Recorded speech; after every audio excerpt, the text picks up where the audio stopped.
আমরা বিপদ,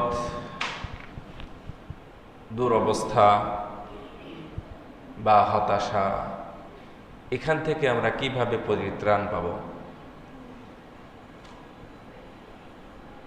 আসলে মুমিনদের জন্য আজাবান লিআমরিল মুমিন, মুমিনদের জন্য খুব আশ্চর্যের বিষয় যে ইন্না আমরাহু কুল্লাহু খায়র, মুমিনদের সবই ভালো।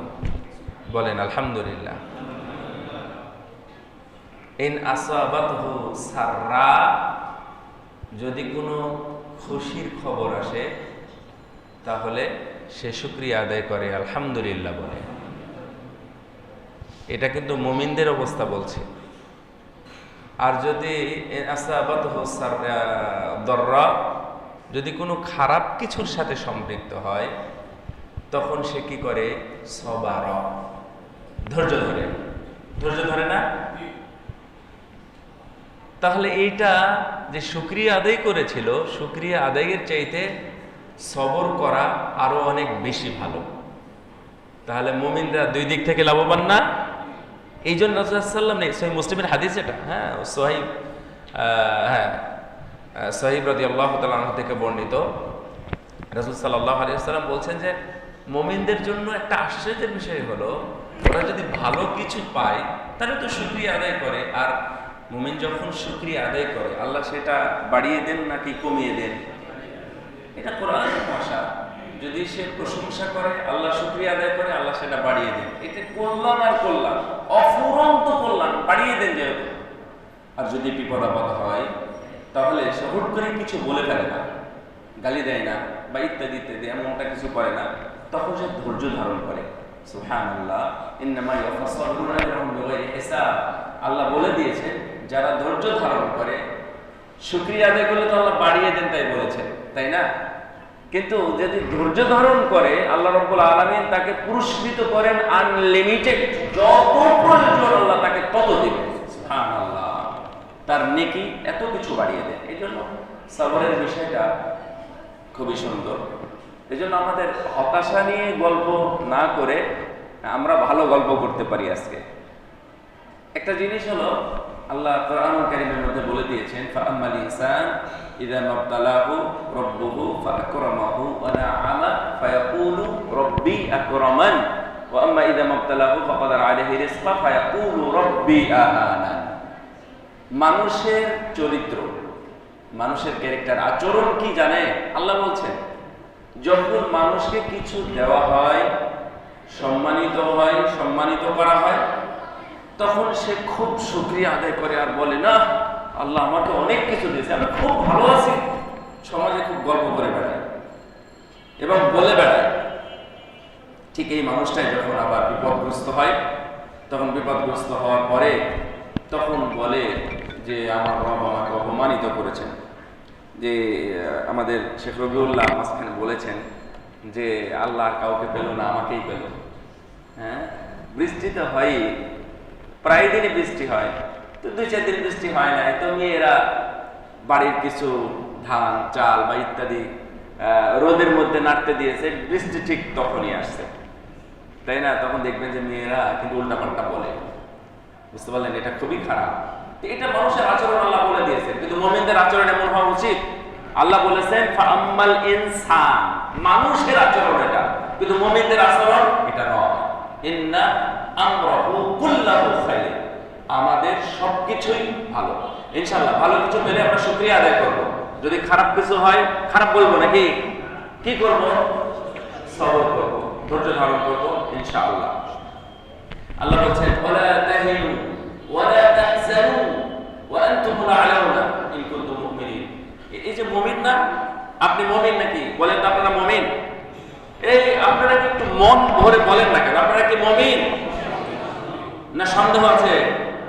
কালেমা শাহাদাত পড়েন, আশহাদু আল্লা ইলাহা ইল্লাল্লাহু ওয়া আশহাদু আন্না মুহাম্মাদান আবদুহু ওয়া রাসূলুহু, আমানতু বিল্লাহ।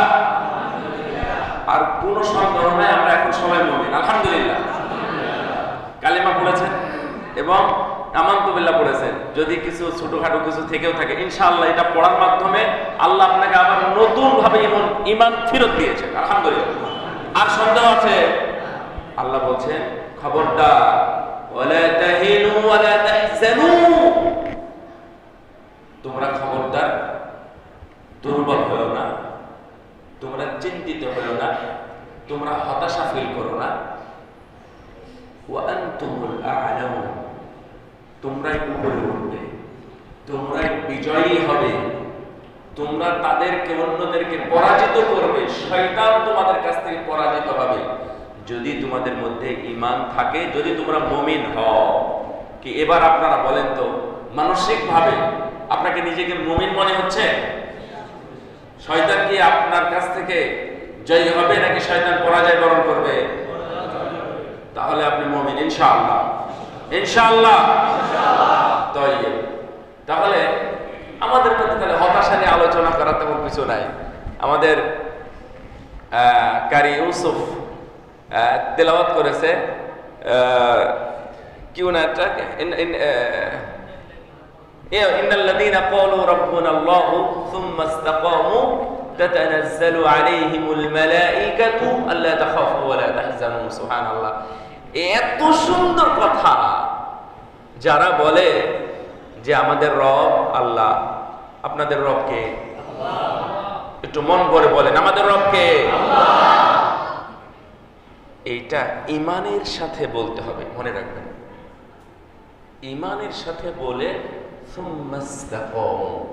এটা আপনারা একটু তাফসীর পড়বেন, মজা লাগবে, ভালো লাগবে, দেখবেন যে এইটা বলে রাসূল সাল্লাল্লাহু আলাইহি ওয়াসাল্লাম ইয়াকে বলছেন না যে তুমি ঈমান আনো, বলেন তো আমানতু বিল্লাহ, আবার বলেন আমানতু বিল্লাহ। রাসূল সাল্লাল্লাহু আলাইহি ওয়াসাল্লাম বললেন তুমি ঈমান আনো, ঈমান আনার পরে সুম্মাস্তাকিম, তুমি এর উপরে অটল থাকো। তাহলে আমাদের কি আর কোনো হতাশা থাকবে?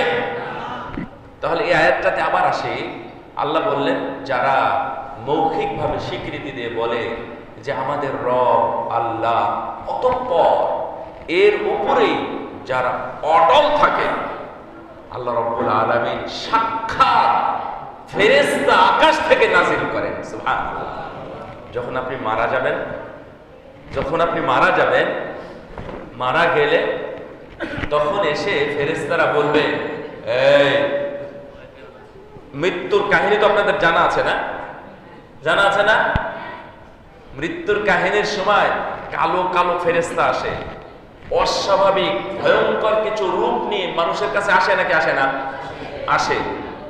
তখন ওই ফেরেশতাগুলো, সুবহানাল্লাহ, আপনারা যে কালিমা শাহাদাত পড়েছেন, আপনারা তাওহীদের উপরে আছেন, এটা থাকার কারণে ফেরেশতারা এসে সাহস দেয়, এই কোনো সমস্যা নেই, আমরা আছি। আল্লাহু আকবার। এটা কোরআন, সরাসরি কোরআন।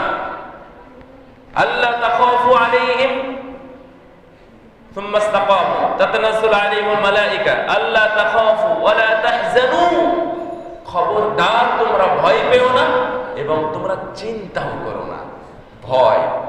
ভয় এটা হলো দুনিয়াতে। ওয়ালা তাহজানু, তোমরা চিন্তা করো না আখিরাতে। বুঝেন না কথা? কোনো না ভাই, এখন তো পার হইলাম, সামনে যে কি হয় এটা চিন্তা না।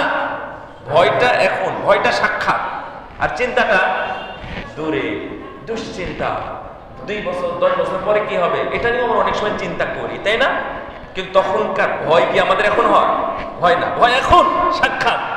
আল্লা তাখাফু ওয়া লা তাহজানু ওয়া আবশিরু বিল জান্নাহ ওয়া আবশিরু বিল জান্নাতিল্লাতী কুনতুম তুআদুন।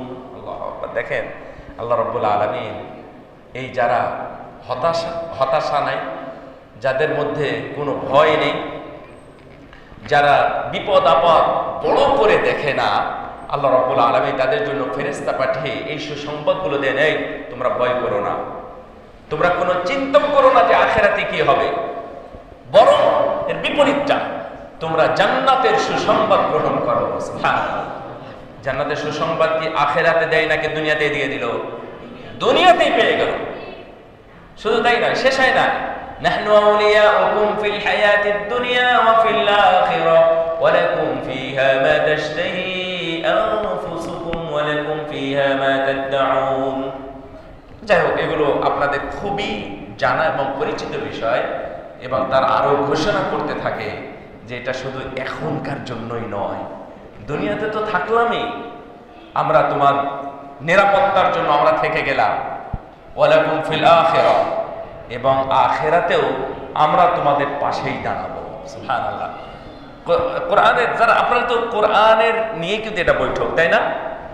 কোরআনের মধ্যে, হাদিসের মধ্যে কি আসছে? ইন্নাল্লাযীনা ইয়াকরাউনাল কুরআনা ইন্নাল্লাযী ইয়াকরাউল কুরআনা ওয়া ইয়াতাতাআতাউ ফীহি শাক্কুন আলাইহি ফালাহু আজরান। আল্লাযী, আরেকটা কি?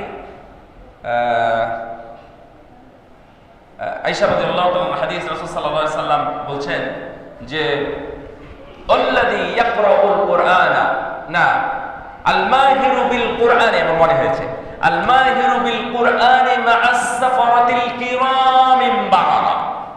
খুব চমৎকার কথা, মনে রাখবেন। যারা কোরআন পড়ে, কোরআনে অভিজ্ঞ, কোরআন নিয়ে আলোচনা করে, কোরআনের ব্যাখ্যা করে, কোরআনের সাথে থাকে, কোরআনের সমাজ গঠন করে, কোরআন দিয়ে জীবন গঠন করে, কোরআন দিয়ে বাড়ি পরিচালনা করতে চায়, রাষ্ট্র পরিচালনা করতে চায়, এই কোরআনের সঙ্গীদের সাথে কিয়ামতের দিন আল্লাহর বড় বড় দামি দামি যে ফেরেশতা, সেই ফেরেশতাগুলো কিয়ামতের দিন তাদের সাথে থাকবে। সুবহানাল্লাহ। ধরে নেন ঢাকার ডিসি মহোদয় যদি আপনার ঘাড়ে হাত দেয়, যদি আপনার পাশে থাকার ওপেন অ্যানাউন্স করে, খোলা ময়দানে যদি বলে যে ঠিক আছে ইউসুফ আছে, সমস্যা নাই, আমি এর বিষয়টা দেখব, আর বাকি অন্য অন্য কোনো প্রশাসন বলেন বা সিভিলের কোনো লোক বলেন, এদেরকে কেউ জিজ্ঞাসা করতে আসবে? কিয়ামতের ময়দানে যাদের বিচার হবে তারা তো সবাই ভয়ে থাকবে, কিন্তু এই কোরআনের সঙ্গীদেরকে আল্লাহ রাব্বুল আলামিন সম্মানিত ফেরেশতাদেরকে দিয়ে তাদের ভয় দূর করে দিবেন এবং তাদের বেশি বেশি করে সাহস যোগাবেন। দুনিয়াতে এই হতাশা, এই বিপদগ্রস্ত, বিপদ নিয়ে খবরদার অন্য কিছু করা যাবে না। আমরা জাস্ট একটা একটা করে বলবো, আমরা 5টা জায়গা বের করব যে মানুষ কোন কোন জায়গায় বেশি বেশি বিপদ এবং হতাশা ফিল করে, কোন কোন জায়গায়। তার মধ্যে একটা বিষয় শেখ রবিউল্লাহ বলেছেন, 1 নম্বর হলো মৃত্যুর সময়। মৃত্যুর সময় মানুষ হতাশ হয়, বিপদে পড়ে, বিপদ ফিল করে, অনুভব করে যে আমি এখন খুব বিপদে আছি। আল্লাহ রাব্বুল আলামিন এই বিষয়ে উল্লেখ করেছেন। রাসূল সাল্লাল্লাহু আলাইহি ওয়াসাল্লামেরও বক্তব্য আছে যে একজন মানুষ আল্লাহর ব্যাপারে যেন ভালো ধারণা পোষণ করে, যেটা বলে দিয়েছে। তাহলে বিপদের বিষয়টা 1 নম্বর হলো মৃত্যুর সময়। মৃত্যুর সময় আমাদের বিপদ থেকে মুক্ত থাকার জন্য আমাদের ঈমান, তাওহীদ এবং মৌখিকভাবে কালেমাকে সমুন্নত করতে হয়। তাহলে বিপদের সময়, মানে মৃত্যুর সময় আপনার কোনো বিপদ স্পর্শ করতে পারবে না। লা ইলাহা ইল্লাল্লাহ বলেন তো। কোনো বিপদ নাই, কোনো হতাশা নয়, কোনো নিরাশা নয়। মুমিনদের কোনো হতাশাও নাই, নিরাশাও নাই। যদি হয় তাহলে সঙ্গে সঙ্গে লা ইলাহা ইল্লাল্লাহ পড়বেন। কি পড়বেন? মনে হলে বলবেন। যে কোনো অবস্থাতে যদি আপনি লা ইলাহা ইল্লাল্লাহ পড়েন তাহলে আপনার হতাশা দূর হয়ে যাবে, আপনি আর নিরাশ হবেন না ইনশাআল্লাহ। 1 নাম্বার, মৃত্যুর সময় মানুষ হতাশ হয়, তখন ঈমান, তাওহীদ এবং মৌখিকভাবে কালেমা উচ্চারণ করবেন, ইনশাআল্লাহ আল্লাহ রাব্বুল আলামিন আমার আপনার অবস্থা দূর করে দিবে। একটা হাদিস আসছে, রাসূল সাল্লাল্লাহু আলাইহি ওয়াসাল্লাম একটা ছেলের কাছে গেলেন। ছেলের কাছে গিয়ে বললেন যে, আনাস রাদিয়াল্লাহু তাআলা আনহু বলছেন যে আচ্ছা তুমি কেমন ফিল করতেছো? তাদের ভাষা ছিল কাইফা তিকুম, তুমি এখন কি অবস্থা, কেমন আছো? কাইফা হালুকুম অনেকে বুঝেন, কাইফা হালুকুম, কাইফা তিকুম একই ভাষা, একই শব্দ। তো জিজ্ঞেস করলেন কাইফা তিকুম বা কাইফা তাজিদুক, তুমি এখন কেমন ফিল করতেছো শোনেন। আপনারা মুমূর্ষু ব্যক্তিদেরকে দেখতে যান না?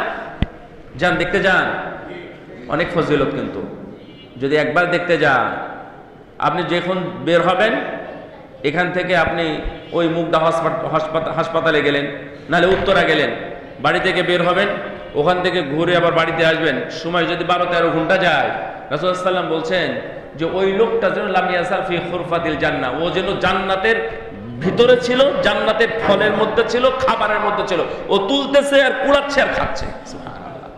শুধু তাই নয়, 1 2 3 4 5 6 7 7 9 70,000 ফেরেশতা আল্লাহ রাব্বুল আলামিন তার পিছনে লাগিয়ে দেন শুধু ইস্তেগফারের দোয়া করার জন্য। আল্লাহ তুমি তাকে ক্ষমা করো, তাকে ক্ষমা করো। সুবহানাল্লাহ। এটা হলো রোগী দেখতে যাওয়ার, রোগীর একটু সেবা করা, রোগীর একটু উপকার করা। তো আমি এখানে একটু ছোট্ট জিনিস আপনাদের একটু শেয়ার করি, যদিও আমার এই বক্তব্যের সাথে তেমন সম্পৃক্ত না। যখন আমরা মালিক ফাহাদ হাসপাতালে মদিনায় রোগীদের সেবা করার জন্য কোনো ভাই বা আমাদের কোনো গুরুজন, কোনো হাজিদের হজের সময় ডিউটি করতাম, তো আমরা যখন ওখানে ডিউটি করতে যেতাম, মাঝে মাঝে সৌদিদেরকে দেখতাম, ওনারা আসতেন, এসে দেখতাম যে এই রোগীর কাছে যায়, ওই রোগীর কাছে যায়, পকেট থেকে টাকা বের করে কারো হাতে এমনি দিয়ে যায়, কাউকে এমনি একটা ফল, একটা কমলা, আপেল এমনি দিয়ে যায়, চলে যায়। তো আমি অনেকদিন দেখেছি, এর উত্তর আমি জানি না এটা কে বা এরা কারা।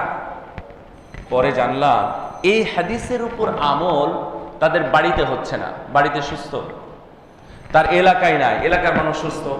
কি করবে? আল্লাহ কসম, আমি এটা জেনে বলতেছি, আমি ভালোভাবে জেনে বলতেছি, তারা এই সওয়াব অর্জন করার জন্য বাড়ি থেকে হেঁটে হেঁটে হাসপাতালে আসতো।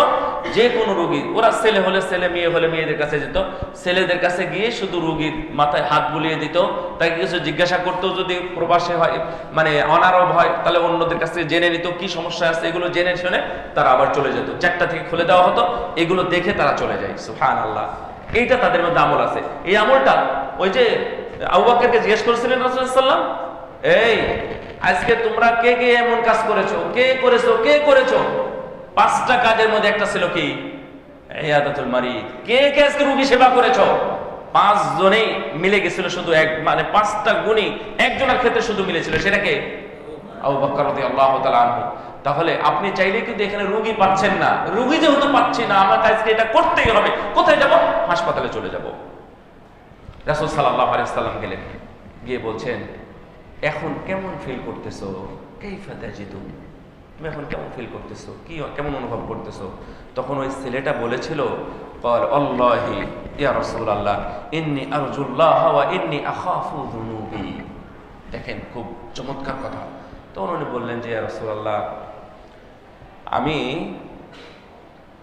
আমি যা ফিল করতেছি, তাহলে আমি আল্লাহর কাছে ভালো কিছুই কামনা করছি, যে আল্লাহ আমাকে অপমান করবে না, আল্লাহ আমাকে জাহান্নামে দিবেন না, আল্লাহ আমাকে কিয়ামতের দিন সহজভাবে পার করে দিবেন, এটা আমি আশা করতেছি। কিন্তু আমার তো গুনাহ আছে ইয়া রাসূলুল্লাহ, গুনার কারণে আমি ভয় পাচ্ছি। আল্লাহু আকবার। একজন সাহাবী রাসূলুল্লাহ সাল্লাল্লাহু আলাইহি ওয়াসাল্লাম, একজন শাব, যুবক, এই কথা যখন বলছিলেন, তখন উনি বললেন, আল্লাহি লা ইজতামিআনি ফি কলবি আবদিন ফি মিথলি হাযাল মাওতিন ইল্লা আ'তাহু আল্লাহু মা ইয়ারজু ওয়া আমানাহু মিম্মা ইয়াখাফ। সবাই স্মরণ রাখবেন। তখন বলছেন যে আল্লাহর কসম, তুমি তোমার অন্তরে এখন 2টা জিনিস ফিল করতেছো। এক কি? আল্লাহর কাছে তোমার আশা আছে, আল্লাহ আমাকে অপমান করবে না। আর দ্বিতীয়টা কি? আমার তো গুনাহ আছে, আমার ভয়ও হচ্ছে। এই 2টা জিনিস যখন একজন বান্দার অন্তরে একত্রিত হয়, তখন আল্লাহ রাব্বুল আলামিন ওই বান্দা যা চায় তা তার জন্য বরাদ্দ দেন, আর যা থেকে ভয় করতেছে আল্লাহ সেই ভয় থেকে তাকে আমানত দিয়ে দেন। আল্লাহু আকবার। এটা অনেক বড় জিনিস। এই জন্য আপনারা সবসময় বেশি বেশি আশা পোষণ করবেন, আশাটা বেশি রাখবেন। কিন্তু শুধু আশা, মুরজিয়ারা শুধু আশা করে, ওরা ভয় করে না, শুধু আশা করে কি না না আল্লাহর বান্দা, আমাকে আল্লাহ সৃষ্টি করেছে নিজ হাতে, এই তৈরি করা বান্দাদেরকে আল্লাহকে জাহান্নামে দিবে, এই শুধু মুরজিয়াদের এটা কারবার। ওরা শুধু আশা করে, ভয় করে না। আল্লাহ কোরআনে বলেছেন, তাতাজাফা জুনুবুহুম আনিল মাদাজি ইয়াদউনা রাব্বাহুম খাওফান ওয়া তামাআ। 2টাই থাকতে হবে। যারা বিছানা ছেড়ে উঠে দাঁড়ায়, দাঁড়িয়ে জাহান্নামের আগুনের ভয় পায়, আবার জান্নাতের লোভ যাদের থাকে, সুবহানাল্লাহ, এরা হলো মুমিন। এই জন্য দুইটাই থাকতে হবে। আপনি শুধুমাত্র তাসবিহ টিপবেন, বলবেন যে সুবহানাল্লাহ বলে জান্নাত, সুবহানাল্লাহ বলে জান্নাত, শুধু সুবহানাল্লাহই বলবেন, কিন্তু জাহান্নামের আগুনের কথা মনে করবেন না, এইটা তেমন পারফেক্ট হবে না। দুইটাই মনে রাখতে হবে। বারাকাল্লাহু ফিকুম। এই জন্য এক নাম্বার হলো মৃত্যুর সময় আমরা যেন কেউ হতাশ না হই। আল্লাহ যেন আমাদের ঈমান এবং তাওহীদ দ্বারা যেন আমাদের অন্তরকে ভরে দেন, আমিন। বলেন লা ইলাহা ইল্লাল্লাহ। মাঝে মাঝে বলবেন, অভ্যাস করবেন, মনে থাকবে তো, না হলে হতাশা দূর হবে না কোনোদিন। মনে হলে যখনই বিপদ, বাড়িতে যদি আপনার বউ বকাবকি করে, তাও ওখানে লা ইলাহা ইল্লাল্লাহ বলবেন, দেখবেন ইনশাআল্লাহ কোনো সমস্যা নেই। না, চাকর বাকর আছে, অনেক মানে বসেরা আছে, বসেরা বকাবকি করে, তো আপনি মনে মনে এসে বলবেন লা ইলাহা ইল্লাল্লাহ, বস এমনিতে দুর্বল হয়ে যাবে ইনশাআল্লাহ। লা ইলাহা ইল্লাল্লাহর ফজিলত পাওয়ার অনেক বেশি। যাই হোক, 2 নাম্বার কঠিন বিপদ। কঠিন বিপদে কোরআনের একটা আয়াত আমি শুধু বলবো, এবং এটা লম্বা একটা ঘটনার সাথে সম্পৃক্ত। বলা হয় যে সহিহ বুখারীর লম্বা হাদিসের একটি, সহিহ বুখারীতে বেশ কয়েকটা লম্বা হাদিস আসছে, তার মধ্যে আয়েশা রাদিয়াল্লাহু তাআলা আনহার সাথে যে ঘটনা, তারপরে এটা হচ্ছে আরেকটা কাব বিন মালিক রাদিয়াল্লাহু আনহু, কাব বিন মালিক, হিলাল বিন উমাইয়া, মুরারা বিন রাবি, এই 3 জন ব্যক্তি তাবুকের ময়দানে হাজির হন নাই।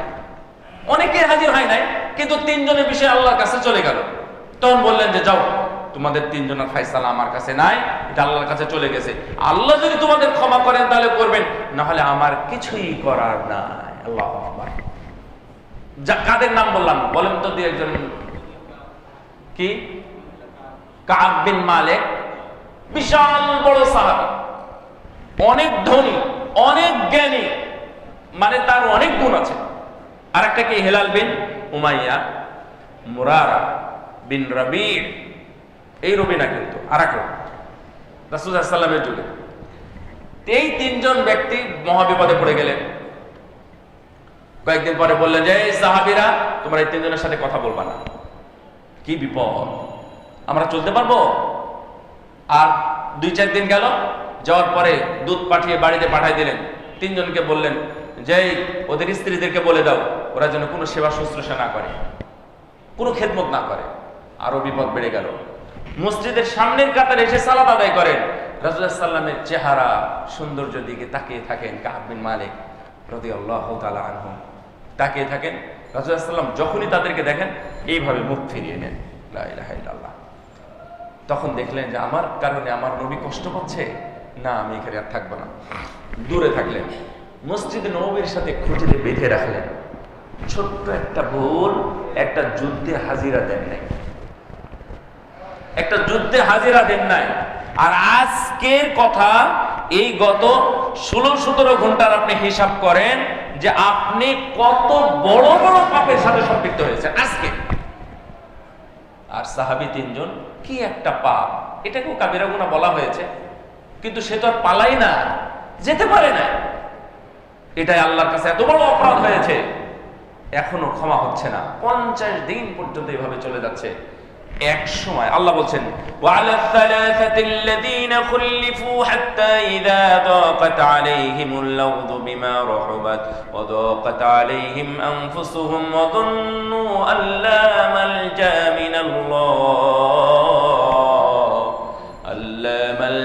মিনাল্লাহি ইল্লা ইলাইহি। এই 3 জন এক সময় দেখলো, না আমাদের আর কোনো জায়গা নাই। স্ত্রী জায়গা নাই, সাহাবীরা জায়গা নাই, মসজিদের সামনের কাতার আমাদের জায়গা নাই, নবীর কাছে আমাদের জায়গা নাই। এখন আমাদের জায়গা একটাই, কোনটা? জায়গা কোথায়? আল্লাহর কাছে। তিনি কখনো আপনাকে ফেলে দিবেন না, তিনি কখনো আপনাকে নিরাশ করবেন না। সুবহানাল্লাহ। আল্লাহ রাব্বুল আলামিন আমাদেরকে অনেক, কোরআন বহুত আয়াত আছে, দেখুন ইবাদিয়াল্লাযীনা আসরাফু আলা আনফুসিহিম লা তাকনাতু মির রাহমাতিল্লাহ, বড় বড় গুনাহগারেরা তোমরা খবরদার নিরাশ হও না, খবরদার নিরাশ হও না।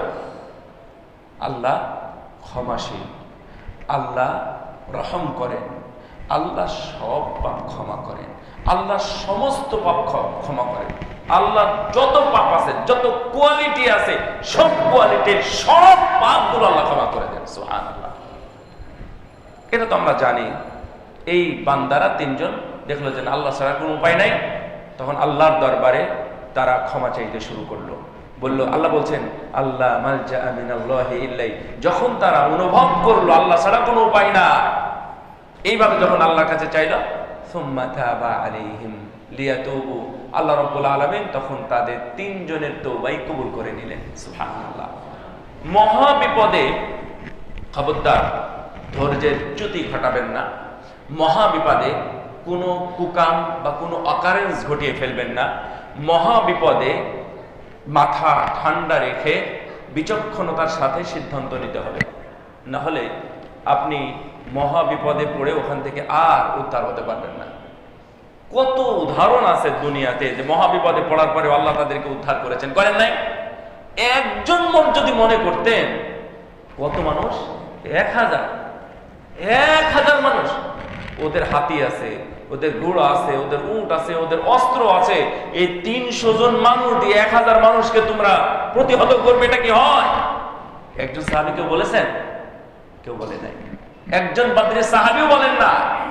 যেহেতু আল্লাহর নির্দেশ, তারা জানে যে আল্লাহ সাহায্য করবেন, এই সাহস এবং এই স্বপ্ন, এই আশা নিয়ে, ঈমান নিয়ে নেমে গেছে যুদ্ধের ময়দানে। সাহায্য করেছেন কে? আল্লাহ রাব্বুল আলামিন সাহায্য করেছেন। শুধু সাহায্য নয়, স্বয়ং একবারে সশরীরে বাহ্যিক ভাবে ফেরেশতা এসে, এখনো আছে দেখবেন, আপনারা যদি ইয়াতে বদরে যান, বদরে গেলে দেখবেন এখনো সেই পাহাড়টা আছে, জাবালুল মালায়েক বলা হয় ওটাকে, যে ফেরেশতা এই পাহাড় দিয়ে ফেরেশতারা নেমে এসেছিল। স্বয়ং আবু জেহেল পর্যন্ত এই ফেরেশতা দেখেছে। এসে আল্লাহ রাব্বুল আলামিন এই 313 জনকে সাহায্য করলেন। যদিও 14 জন মারা গেল, 299 জন বাঁচল, কিন্তু তাদের 1000 মানুষ, কিছু নিহত হলো, 70 জন নিহত হলো, 70 জন বন্দী হলো, এবং তাদের যা কিছু ছিল গনিমত সব কিছু ধুয়ে সব ছেড়ে ছুড়ে পালায় চলে গেল। আল্লাহ রাব্বুল আলামিন তাদেরকে বিজয় দান করলেন। সুবহানাল্লাহ। তাহলে কঠিন বিপদে যদি পিছিয়ে হাঁটতেন, রাসূল সাল্লাল্লাহু আলাইহি ওয়াসাল্লাম যদি বলতেন না, কয়েকজন মানুষের আল্লাহ তুমি এদেরকে ফেরত দাও, নাহলে এদেরকে ধ্বংস করে দাও, তাদেরকে এই দোয়াকে আল্লাহ নবী করেছিলেন, ওদের চোখ বন্ধ করে দাও, ওদেরকে আড়াল করে দাও, এমন কিছুই বলেন নাই। এই জন্য বাস্তবতার সাথে থাকতে হবে। কঠিন বিপদে আপনি খবরদার পথ হারাবেন না, ঈমানও হারাবেন না। আমাদের এখন যে ঈমান হারানো কত সহজ হয়ে গেছে, চাকরি নাই, বাকরি নাই, এই নাই, সেই নাই, কি করবে? একজন আপনাকে লোভনীয় একটা অফার করবে, আপনি অফারটা লুফে নিলেন, ওর মধ্যে সুদ আছে, ঘুষ আছে, নষ্টামি, ভ্রষ্টামি, বেহায়াপনা, নোংরামি, বেপরদা, বেহায়াপনা সব আছে, আপনি ওটা লুটে নিলেন, ঈমানকে বিক্রি করে দিয়ে আসলেন। এটা কেন? আজকে আমাদের আগে গ্রামে ওই যে গ্রামে আশা, তারপরে কি বলেন না, ব্রাক ইত্যাদি, এই লোন দিয়ে পুরো বাংলাদেশকে সুদে জর্জরিত করে নাই। এগুলো কারা গেছে? ধনীরা গেছিল কেউ? সব গরিবরা গেছে। কে রে? আল্লাহর কাছে চায়। একটা চমৎকার একটা হাদিস আছে, হাদিসটা আমি আপনাদের শোনাই, যে রাসূল সাল্লাল্লাহু আলাইহি ওয়াসাল্লাম বলছেন যে, হ্যাঁ কবি, এটাও একটা সাবজেক্ট ছিল আমার, দারিদ্র দেখে। রাসূল সাল্লাল্লাহু বলছেন যে মান নাযালাত বিহি ফাকা, শোনো আল্লাহ নবীর সরাসরি মুখিক ভাষা, ইবনে মাসউদ থেকে বর্ণিত, মান নাযালাত বিহি ফাকা ফাআনজালাহা বিন-নাস।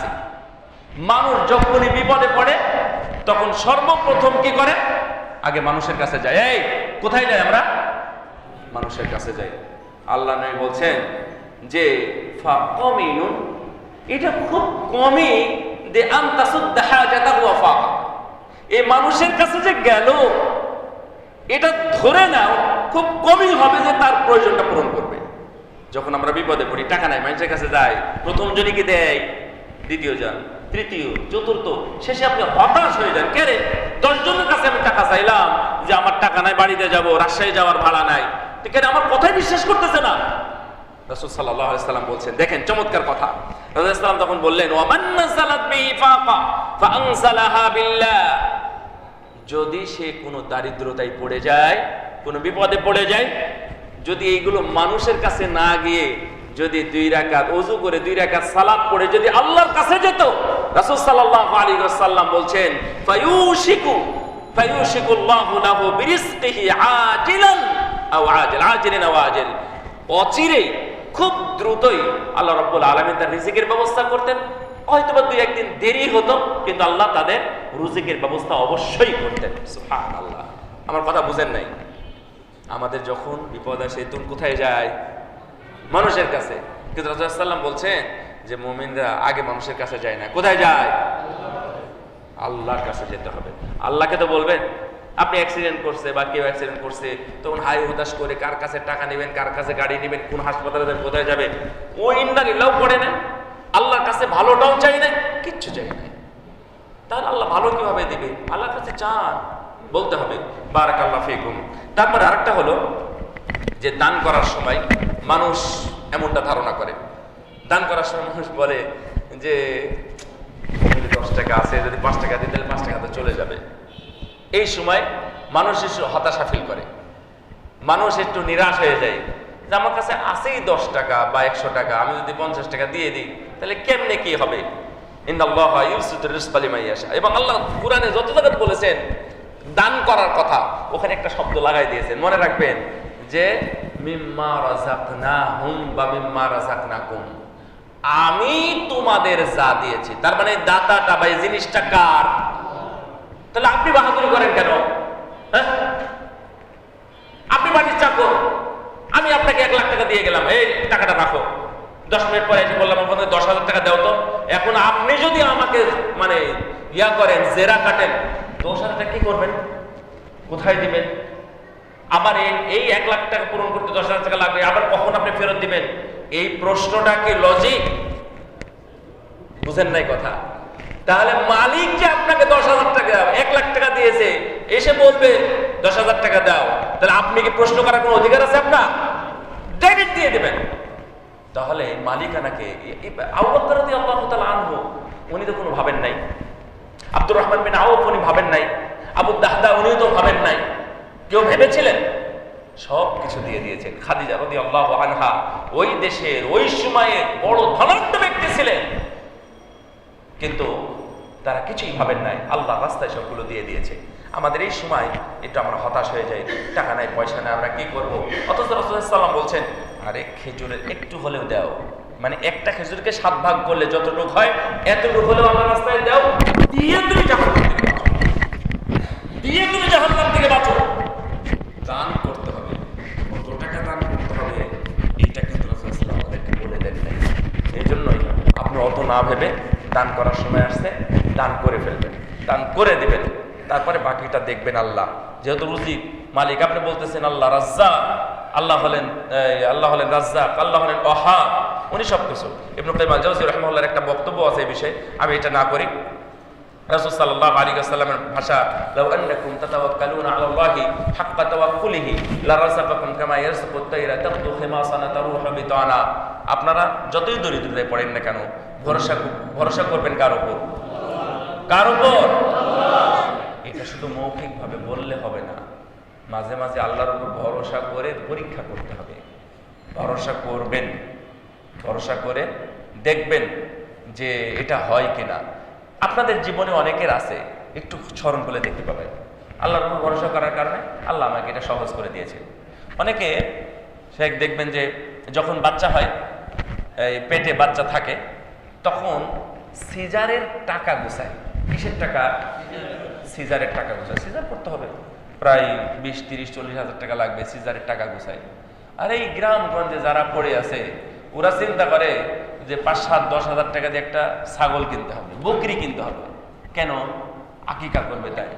তো দেখবেন যে 20, 30 হাজার টাকা দিয়ে সিজারের জন্য গুছাইছে, এমন একটা পর্যায়ে চলে যাবে 40, 60 হাজার টাকা চলে যাবে শুধু এর পিছনে। আর যে আল্লাহর উপর ভরসা করেছে, ও সিজারের কথা ওর মাথাতেই নাই, মাথাতেই নাই। আল্লাহ রাব্বুল আলামিন তাদেরকে নরমাল ডেলিভারি দিয়ে সুন্দরভাবে তাদেরকে বাড়িতে নিয়ে আসবেন। সিজার করা মানে কি সুস্থতা নাকি অসুস্থতা? আপনি অসুস্থ রোগী টানি নিয়ে আসলেন, এই অসুস্থতাটা আপনি ইচ্ছাকৃতভাবে করলেন। লা হাওলা ওয়ালা কুওয়াতা ইল্লা বিল্লাহ। সাবধান, আল্লাহর উপর ভরসা রাখবেন। রাসূল সাল্লাল্লাহু আলাইহি ওয়াসাল্লাম বলছেন, এই তোমরা যদি আল্লাহর উপর ভরসা করার মতো করো, ওমর ইবনে খাত্তাব রাদিয়াল্লাহু তাআলা হাদিস বলছেন, তোমরা যদি আল্লাহর উপর ভরসা করার মতো ভরসা করো, তাহলে মনে রেখো অবশ্যই আল্লাহ তোমাদের রিজিকের ব্যবস্থা করে দিবেন। সুবহানাল্লাহ। যেমন ভাবে প্রতিদিন কোটি কোটি নয়, বিলিয়ন বিলিয়ন পাখির খাবারের ব্যবস্থা করেন কে? কে ব্যবস্থা করেন? ওদের জন্য কি আপনি খাবার দিয়ে আসেন কোথা? ওদের জন্য কি খাদ্য মন্ত্রণালয় আছে? কিচ্ছু নাই। ওদের খাবার দেখে আশ্চর্য, ওদের রান্না নাই, বান্না নাই, কোনো চাষ নাই, বাস নাই, কিচ্ছু নাই, কিন্তু প্রতিদিন আল্লাহ তাদের খাবারের ব্যবস্থা করেন। সুবহানাল্লাহ। একটা নীলতিমি, আমরা যখন ইয়াতে ছিলাম ওই এক্সিবিশন মানে মদিনায় যখন দায়িত্ব পালন করতাম, তখন হাজিদেরকে বলতাম, হ্যাঁ শোনেন, একটা নীলতিমি প্রতিদিন যে খাবারটা খায়, এবং ওদের কিন্তু একটা খাবার, আপনারা যারা জানেন তারা তো জানেনই, এটা অন্যদিকে আলোচনা, বোটানিক্যাল আলোচনা, কিন্তু মনে রাখবেন নীলতিমি কিন্তু সবকিছু খায় না। ও একটা মাছ খায়, এবং মাছটা হলো ছোট। এই ছোট মাছ খায় প্রায় 7.5 টন। 7.5 টন মাছ ওই 24 ঘন্টায় খায়। এই 7.5 টন মাছ কে দেয়? এই 7.5 টন মাছ এরকম 5-10টা মসজিদের মানুষকে পুরো দিন খেয়ে শেষ করতে পারবে? তাহলে আল্লাহ ওদের খাবারের ব্যবস্থা করেন, আর আপনার খাবারের ব্যবস্থা করতে পারবে না? সুবহানাল্লাহ। চাইবেন কার কাছে? আল্লাহ যেন আমাদেরকে তৌফিক দান করেন। একবারে শেষের দিকে ঋণ অবস্থায় মানুষ হতাশ হয়, যখন খুব বেশি ঋণ হয়ে যায় তখন হতাশ হয়। আমরা আগেই বলেছি আমরা হতাশ হব না কোনো সময়, ইনশাআল্লাহ। এই বলেন তো ইনশাআল্লাহ হতাশ হব না। মৃত্যুর সময়ও নাই, দারিদ্রতার সময়ও নাই, ঋণের সময়ও নাই, কঠিন বিপদেও নয়, ইনশাআল্লাহ। ছোট্ট একটা গল্প করি, সেই বুখারীর হাদিস। আব্দুল্লাহ ইবনে জুবাইর রাদিয়াল্লাহু তাআলা আনহু। এই আব্দুল্লাহ ইবনে জুবাইরের পরিচয় কেউ জানেন আপনারা? ছোট করে বলেন তো কেউ, এই দিক থেকে না স্যার এই দিকে বলেন, কে কি জানেন? একটা বলেন ছোট। হাজ্জাজ ইবনে ইউসুফ তাকে হত্যা করেছিল, এটাও কি জানেন না? আরেকটা বলেন। তার মানে আপনারা আসলেও জানেন না। এই মাদ্রাসার ছাত্র নাই তোমরা কেউ? তোমরা কি মাদ্রাসার ছাত্র? কে মাই আরিফ হাদা? আব্দুল্লাহ ইবনে জুবাইর, উনি খলিফা, তাও জানো না? উনি গভর্নর। আর কিছু তো বলতে পারেন। আবু বকরের নাতি। কে? আবু বকরের নাতি, আসমার সন্তান, আসমা, যাকে আল্লাহ নবী যাকে জাতুন নেতাক বলেছেন। যাই হোক, ওগুলো বাদ দিই। আব্দুল্লাহ ইবনে জুবাইর রাদিয়াল্লাহু তাআলা আনহু, উনি বলছেন, আমি সুন্দর করে বলি, আব্দুল্লাহ ইবনে জুবাইরের বাবা ছিলেন জুবাইর ইবনুল আওয়াম। উনি জান্নাতের 10 জন সাহাবীর একজন, জানেন? এই জুবাইরটাকে রাসূলের ভাইরা, সহজ কথা না? এই সহজ কথা না? আয়েশা এবং আসমা যদি বোন হয় তাহলে তো রাসূলের ভাইরা হচ্ছেন। তো জুবাইর ইবনুল আওয়াম রাদিয়াল্লাহু তাআলা আনহু উনি শহীদ হয়েছিলেন। যখন মারা যাওয়ার আগে বলছিলেন যে, বাবা শোনো, আমার অনেক ঋণ আছে, কোটি কোটি টাকার ঋণ আছে, ঋণগুলো তুমি পরিশোধ করো।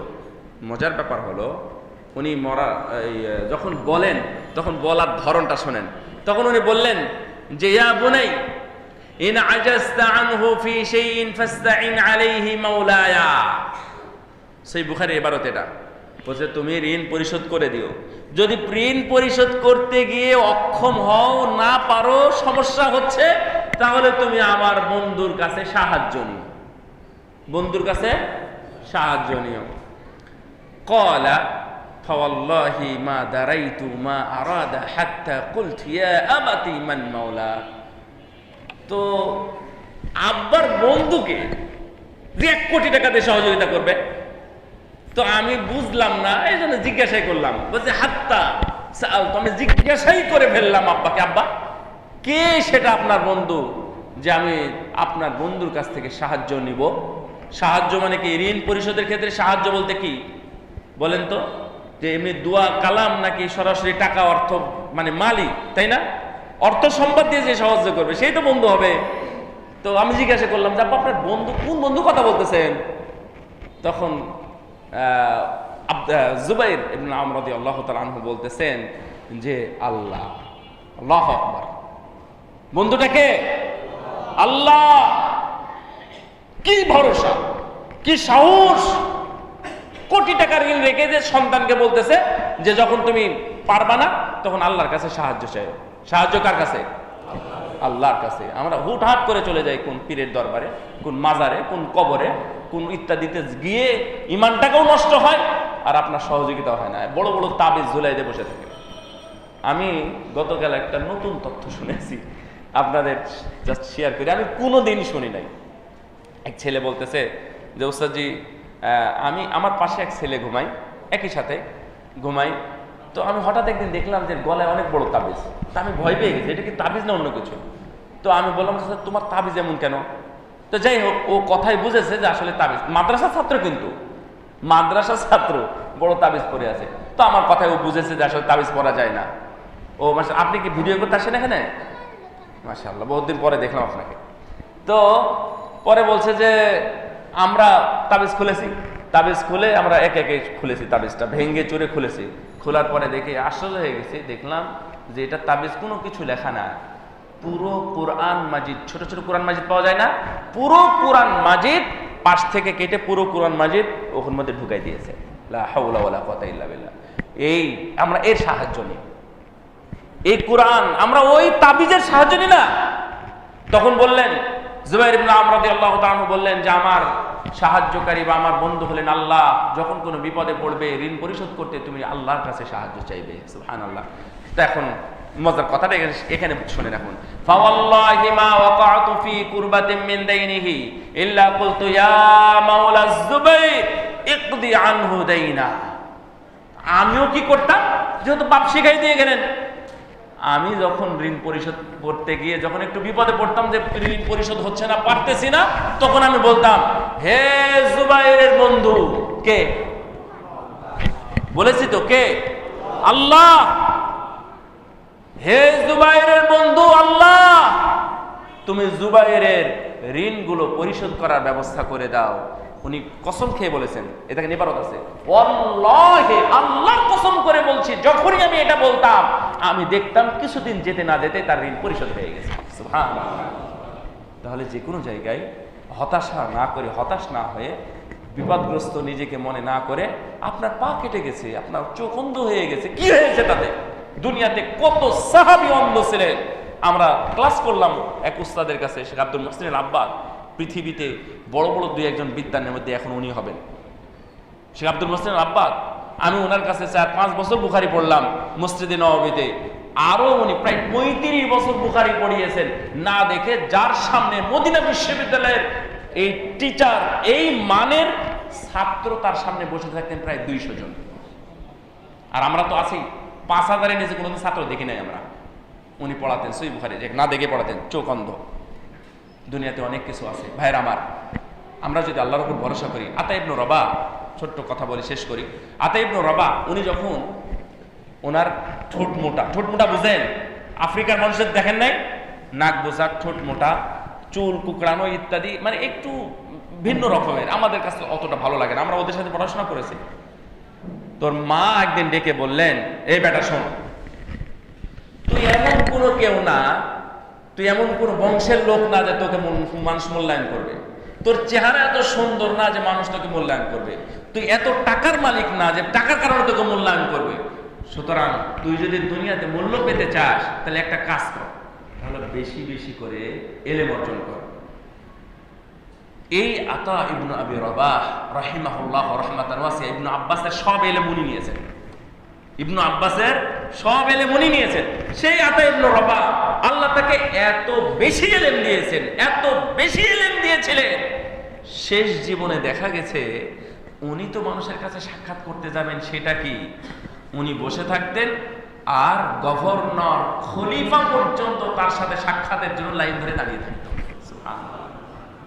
তাহলে আল্লাহর উপর নির্ভরশীল হওয়া শিখেন, ভরসা করা শিখেন, আমরা যেন শিখতে পারি। ইনশাআল্লাহ আমাদের দুঃখ দুর্দশা বিপদ ইত্যাদি কিছুই থাকবে না। ইয়াকুব আলাইহিস সালাম আল্লাহর কাছে, দেখেন এত বিপদ, উনি কি বলেছিলেন? ফাসাবরুন জামিল আল্লাহুল মুস্তাআন ওয়ালা মা তাসিফুন। আমি আল্লাহর উপর ভরসা করলাম। বলছে যে এই ছেলেরা শোনো, ওনার ছেলে ছিল কয়টা? ইয়াকুব আলাইহিস সালামের ছেলে ছিল কয়টা? 12 জন সন্তান।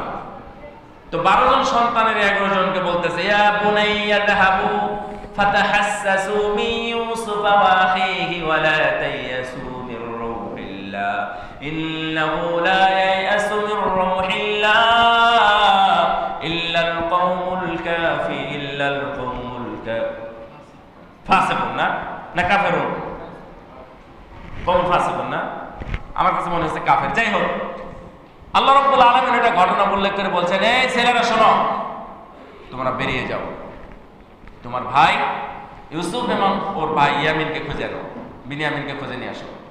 খবরদার ওয়ালা তায়াসু মির রাউহিল্লাহ, আল্লাহর রহমত থেকে খবরদার নিরাশ হয় না। ইন্নাহু লা ইয়াসু মির রাউহিল্লাহি ইল্লাল কওমুল কাফিরুন। কাফির হওয়ার কথা তো, কাফির না, কাফির হওয়ার কথা। এই কাফেররা ছাড়া কেউ নিরাশ হয় না। সুবহানাল্লাহ। আপনারা কি আপনারা কি মুমিন না কাফের? লা হাওলা ওয়ালা কুওয়াতা ইল্লা বিল্লাহ। কি মুমিন না? তাহলে নিরাশ হবে? আল্লাহ বলে দিয়েছেন, কোরআনে দলিল আছে যে কাফের ছাড়া কেউ নিরাশ হয় না।